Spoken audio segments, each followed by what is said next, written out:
Emaranhamento quântico segundo a Bíblia, uma produção de Vinícius Ramos. Neste vídeo irei abordar o ponto de vista espiritual relacionado ao emaranhamento quântico nas relações entre os seres humanos. Irei contar uma experiência incrível, mas não tão agradável, que aconteceu comigo e que tem relação com esse fenômeno. Então fique no vídeo até o final e não deixe de deixar o seu gostei. Assim você faz com que esse vídeo chegue a mais pessoas que estão precisando se familiarizar com o reino de Deus e assim, você contribui para o bem da humanidade. Eu sou Vinícius Ramos e esse é o seu canal de Olho na Bíblia. Você já parou para imaginar por que Jesus afirmava ser importante cumprimentar até seus inimigos? Como está descrito em Mateus 5,47. Esses saudardes unicamente os vossos irmãos, que fazeis demais. Não fazem os publicanos também assim? Vamos fundo agora. O universo é um perfeito comércio. E nós somos seres com instinto comercial, pois somos uma extensão desse universo. E o que é um comércio? Um comércio é o simples fato de se dar para se receber em troca. Então, assim como existe um comércio monetário, de coisas materiais, existe um comércio nas relações sociais. Por exemplo, um casamento. Um dá atenção ao outro esperando receber o quê? A atenção.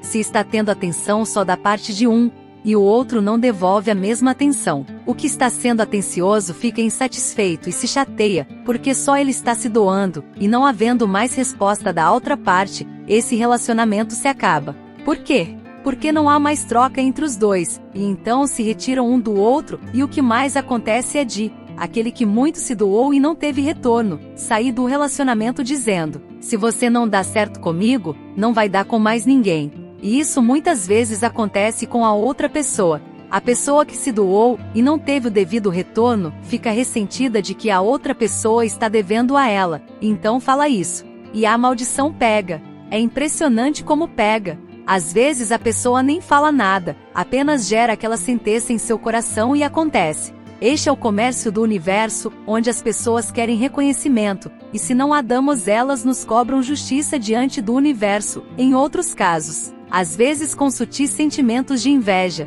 Agora você irá entender por que Jesus perguntou aos seus ouvintes, se vocês só cumprimentam aos que os cumprimentam, o que vocês fazem de extraordinário? As pessoas mais rebeldes sabem fazer isso. Só entende a importância desse versículo quem tem noção de como funciona o emaranhamento quântico.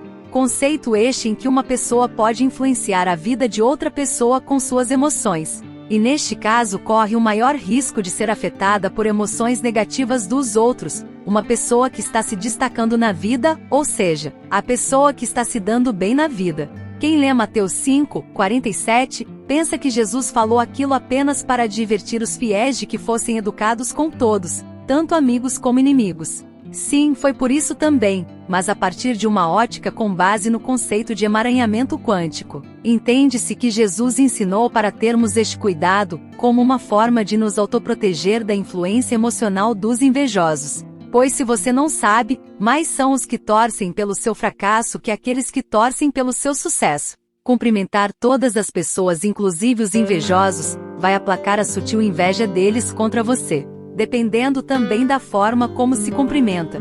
Dizem que se você quiser ganhar um lugar de honra no coração dos que sempre querem estar por cima, ou seja, os invejosos, se dirija a eles pronunciando o seu nome.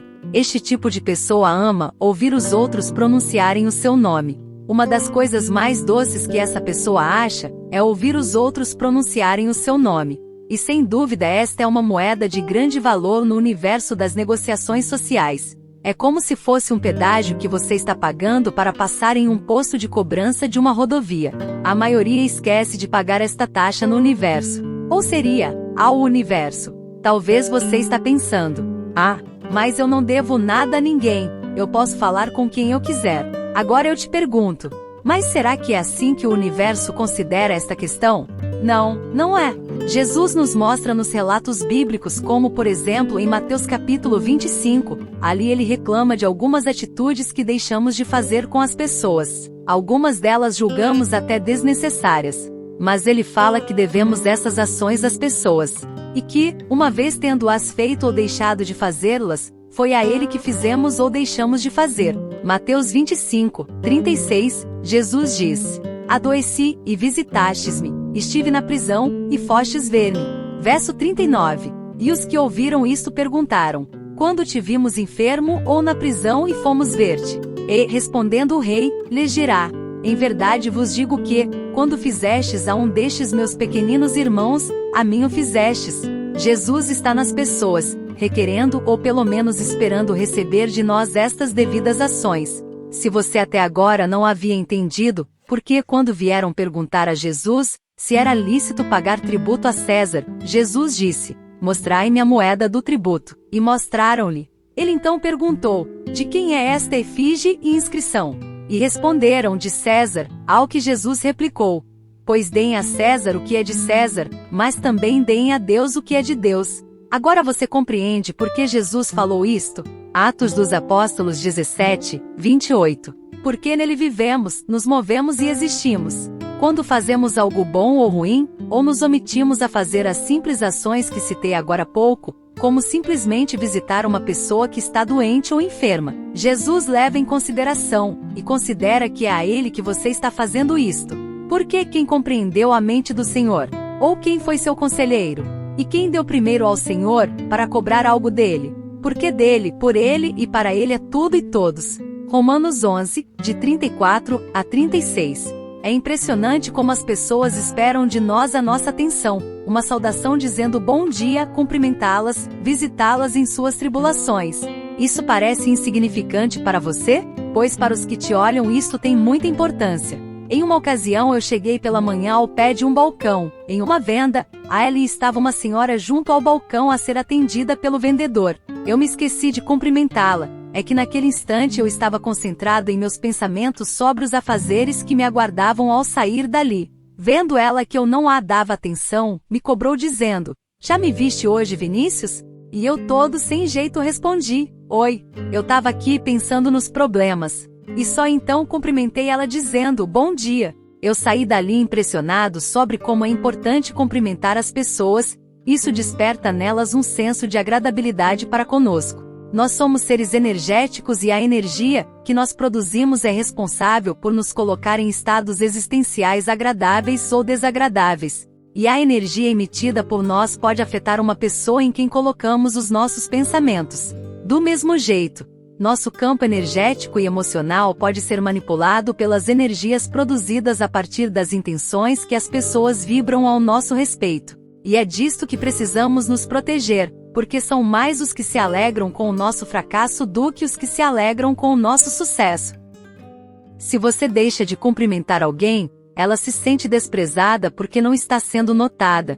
Essa pessoa já formula sobre você a imagem de que você é uma pessoa orgulhosa, soberba e instintivamente já formula uma intenção sutil em seu coração de que você desça do pedestal e se dê mal na vida.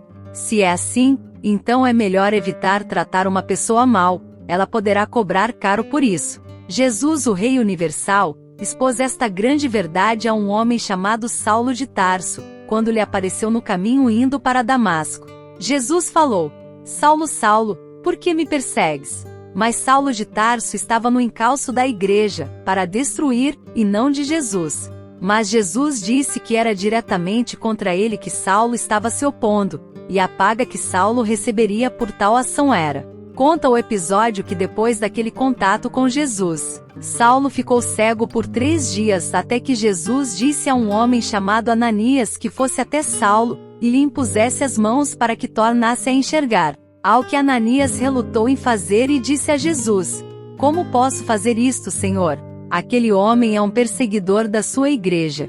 Jesus respondeu: vai porque ele não é mais. E agora eu lhe mostrarei o quanto ele deve sofrer pelo meu nome. Porque Jesus, ao falar com Ananias sobre Saulo, já foi revelando que o que esperava Saulo, ao passar para o lado de Jesus, era sofrimento. Sem dúvida, porque foi só isso que Saulo ofereceu à igreja de Cristo até então. E Saulo parece que recebeu uma recompensa mesmo por isso. Sofreu fome, nudez, açoites, sem morada certa. Como diz 1 aos Coríntios 4:11. Até esta presente hora, sofremos fome e sede, e estamos nus, e recebemos bofetadas, e não temos pousada certa. E por fim foi oferecido em libação, ou seja, derramaram seu sangue em sua morte, igual ele fazia aos filhos do Altíssimo.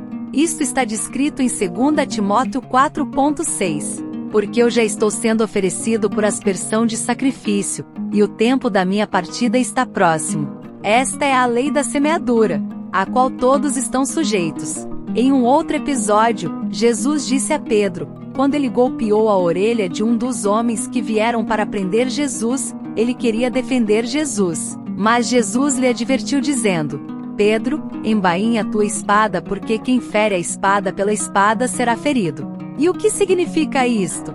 Significa que o universo é comercial. Tudo que você semeia, cedo ou tarde você irá colher. Não erreis, Deus não se deixa escarnecer, pois tudo que o homem semear, isso mesmo também colherá. Gálatas 6,7. A física quântica afirma que todos nós somos um só no universo, e que cada um de nós somos uma extensão particular de uma mesma matéria. Logo, se eu faço o bem ou o mal a quem está diante de mim, estou fazendo isso a mim mesmo. Como Jesus diz, façam aos outros aquilo mesmo que vocês gostariam que os outros os fizessem. Mateus 7,12. Agora, se você odeia seu irmão, não precisa nem fazer nada de ruim, ou deixar de fazer o bem a ele.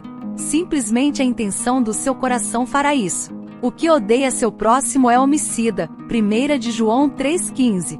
E o que é um homicida? Certamente um homicida é qualquer um que mate um homem. Se isto parece um exagero, dizer que alguém está matando uma pessoa somente pelo fato de odiá-la. Isto é a mais pura verdade. Quem odeia seu próximo é um homicida igual àquele que mata com uma arma de fogo ou qualquer outra arma letal. Se você odeia alguém, suas energias irão combater contra essa pessoa a partir do que você sente contra ela. Isto já aconteceu comigo, em uma época em que eu ainda não conhecia a seriedade disto. Quero contar para vocês. Meu nome é Vinícius, moro na zona rural de uma pequena cidade do interior do Maranhão, chamada Alto Alegre do Pindaré. Em uma tarde me dirigi até a cidade apenas para assinar uma documentação de férias do meu serviço. No percurso de ida, já chegando próximo à cidade, fui surpreendido por um automóvel que vinha em minha direção e ao se aproximar saiu de sua faixa invadindo, sem necessidade, a faixa que eu trafegava e por pouco não bateu em mim. O motorista fez aquilo de forma extremamente irresponsável. Fiquei gelado, atônito e muito indignado com aquele motorista. No meu coração ele não poderia ficar impune, então comecei a gerar em meus sentimentos um forte desejo de vingança. Comecei a imaginar uma cena de acidente com ele onde ele não se machucasse, mas que danificasse o veículo, para ele aprender a ter mais responsabilidade. A palavra de Deus diz que não devemos pagar o mal com o mal, mas naquele momento falhei e segui meus instintos pecaminosos. Aquele motorista irresponsável estava indo em direção à localidade em que moro. Voltei para casa imaginando aquela sentença contra aquele motorista que eu nem sabia quem era, apenas visualizei bem a cor e o modelo do seu carro. Era um Fiat Uno, cor cinza. Voltei para casa devagar, receoso de encontrar aquele motorista novamente. Naquela época eu era líder de uma igreja naquela região.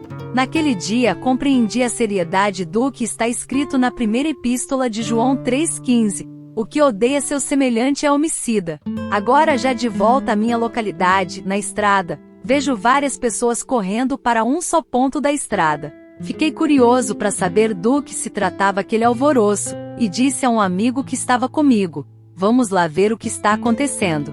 Ao chegarmos no local, para minha surpresa, era o carro que quase tinha me matado, há algumas horas atrás.